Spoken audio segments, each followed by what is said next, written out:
নিশা লাগিল রে। হ্যালো সবাই, কেমন আছেন? আমি কলিকল্পনা, সাউথ কোরিয়া থেকে। আজকে একটা রেসিপি নিয়ে চলে আসলাম। না, রেসিপি না, আমি একটা খাবার তৈরি করছি, সেই খাবারটা নিয়ে মকপাং নিয়ে চলে আসছি। আপনাদের দুলাভাই তো খাচ্ছিল মরিচ, সামজাং, আর অনেক অনেক খাবারগুলো। না না না, খুব বেশিও খাবার না, অল্প কিছু খাবার ছিল।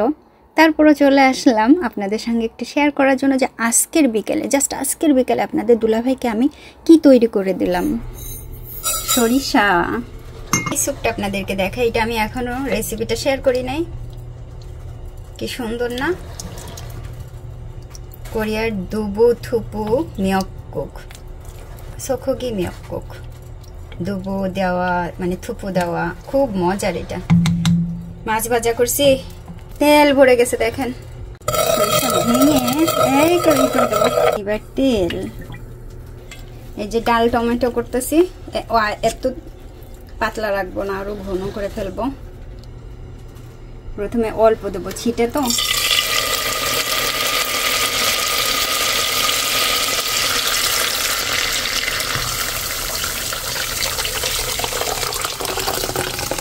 রসুন আর মরিচ, কাঁচা মরিচ দিলাম।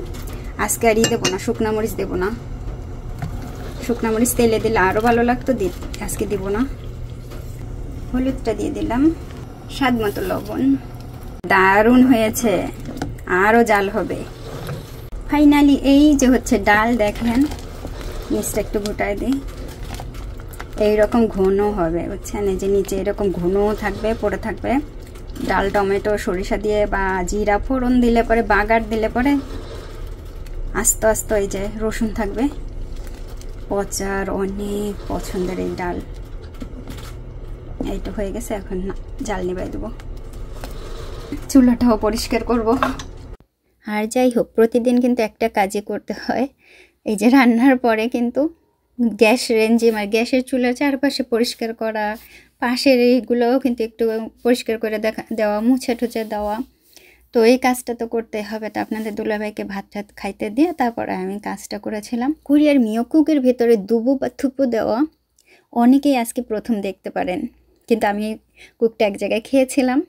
খাবার পরে আমার মনে হয়েছে যেন আমি রান্না করি। আমি এইটা প্রায় সময় রান্না করি, আপনাদের দুলাভাই খুব পছন্দ করছে প্রথম থেকেই। তা আজকেও চিন্তা করলাম যে আজকে কি রান্না করব, মিয়কুকটাই রান্না করি। তো অনেকেই চিন্তা করছেন যে এর থেকে আর বড় পাতিল নেই। অনেকে কমেন্ট করছেন যে আমি যে ছোট ছোট মাটির হাঁড়িতে রান্না করি, এর থেকেও বড় আছে, মাটির বড় আছে। তো যার যেমন ইচ্ছা সে তেমন হাঁড়িতে রান্না করে। আমিও এইভাবে রান্না করি। একজনের জন্য হলে এরকম ছোট ছোট একটা হাঁড়ি বা যে মাটির হাঁড়ি এরকম নিয়ে এসে, পট নিয়ে এসে রান্না করি, এতেই সুবিধা হয়, বড় ঠড়ো লাগে না। তো ধরেন 2-3 জন খাইলে তখন বড়টা নিয়ে আসি হাঁড়ি। বড় হাঁড়িও একটা আছে। তো একটু আগে একটা লেখা উঠছে, আপনারা দেখতে পারছেন একটা কমেন্টে, যে দৌমা 96 একজনে কমেন্ট করেছেন। আমি জানি না তিনি মহিলা বা ছেলে বা যিনি যাই হোক না কেন, তিনি কমেন্টে কী লিখছেন: আপু, তোমার একটা ভিডিওতে আমি দেখছি যে তোমাকে মানুষ অনেক নিন্দা করে, কিন্তু আপু আমি তোমার নতুন সাবস্ক্রাইবার। মানে উনি একটু লিখছে যে, এই করে লিখছে যে তোমার কয়েকটা ভিডিও দেখছি, আমার তরফ থেকে তোমাকে গুড লাক এবং শুভেচ্ছা। আমি নতুন সাবস্ক্রাইবার হয়ে তোমার পাশে থাকতে চাই, ইনশাল্লাহ হিমু। আবার তোমার ভিডিওগুলো আমিও সুন্দর, আমিও বাঙালি। আর আপনি যদি তোমার এই পেজ বাতিল হয়ে যায় তপু দয়া করে পোস্ট করো। মানে উনি এইভাবে লিখছে। মানে ওনার লেখার ধরনটা ছিল যে আমাকে মানুষ এত এত এত এত গালাগালি করে, খুব সম্ভবত আমার পেজে অনেকে রিপোর্টও মারে। আমার এরকম কমেন্টও আছে, যা তোর রিপোর্ট মারিয়া দিলাম, এরকম কমেন্টও আমি বহুত পাই। তো আমি আসলে এই কমেন্টগুলো পেতে পেতে অভ্যস্ত প্রথম থেকেই।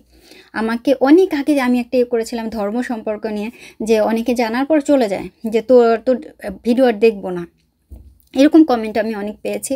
এবং সেগুলো আমাকে ডিলিট করতে হয়, যে আমার সামনে যখন চলে আসে আমি ডিলিট করি। তো ইনিও অনেক কমেন্ট দেখছেন, উনিও ওইভাবে কমেন্ট করেছেন যে আপু এই ধরনের তো কমেন্ট অনেক আসে, হয়তো বা আপনার পেজের রিপোর্ট অনেক বেশি আসে, যেন যদি কখন আপনার পেজটা বাতিল হয়ে যায় তারপরও হয়তো বা অন্য কোনো চ্যানেল বা অন্য কোনো জায়গায় আপলোড করার জন্য, এই ধরনের মনে কোনো কিছু ওনার চিন্তাভাবনা, উনি সেভাবে কমেন্ট করছেন। তো আমিও কিন্তু সেরকমই বলি যে আপনারা যারা আমার ভিডিওগুলো দেখতে চান না, একটু সাইড করে চলে যান। আমি তো কাউকে বলি নাই যে জোর করে আমার ভিডিওগুলো দেখার জন্য, তাই না? কিন্তু তা না করে আপনারা কী করেন, রিপোর্ট মারেন, তারপর আবার ভিডিওতেই করেন। মানে আমি জানি না কেন এটা কি ধরনের সাইকো, মানে কতটা সাইকো হলে মানুষ কতটা হিংসাত্মক মনোভাব হলে এই ধরনের করে যে উনি অন্য ধর্মের, উনি কোরিয়ান বিয়ে করছে, ওনার এরকম। আর মানুষ তো কিছু জানে না, শুনলো না, কিচ্ছু করলো না, আর সে একটা কমেন্ট যা ইচ্ছা তাই একটা বাজে কমেন্ট করতে পারলে বাঁচে, মনে হয় যেন বাহ অনেক কিছু একটা ভালো কোনো একটা কমেন্ট করছে, মানে মানুষের মন ভাবনা হচ্ছে এরকম। আর আমি সবসময় চিন্তা করি যে না, যারা ভালো কমেন্ট করে তারা হচ্ছে সবচাইতে মন মানসিকতার একটা ভালো ঊর্ধ্বে।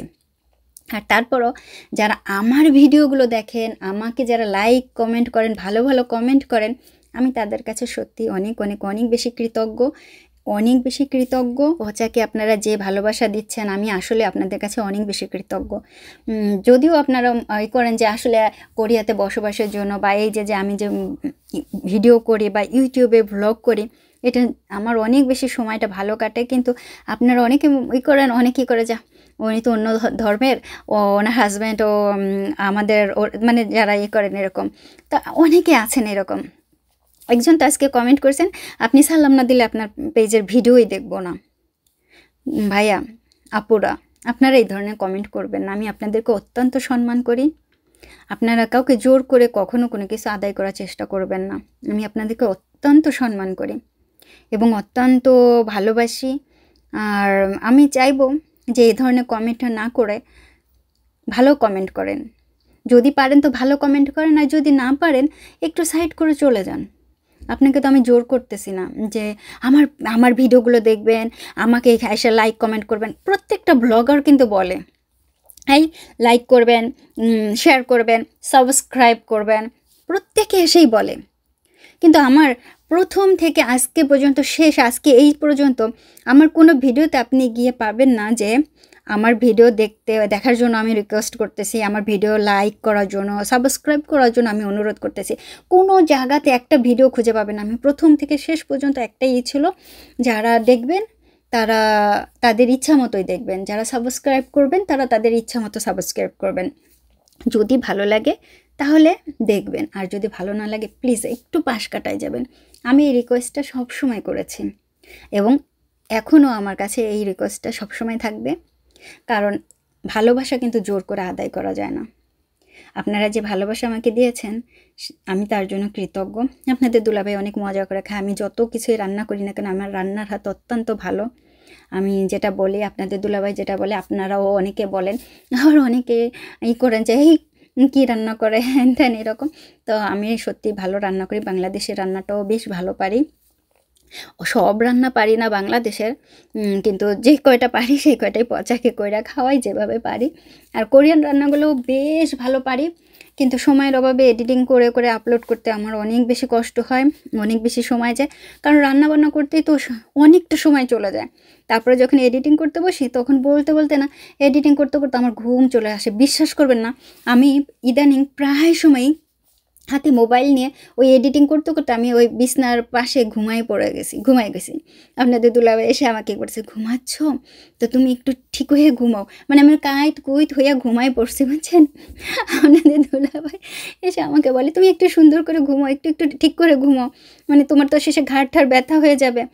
আমি তো তারপর আবার উঠে আমাকে এডিটিং করতে হবে। তো আপনারা যারা আমার ভিডিওগুলো দেখেন অনেক অনেক ধন্যবাদ।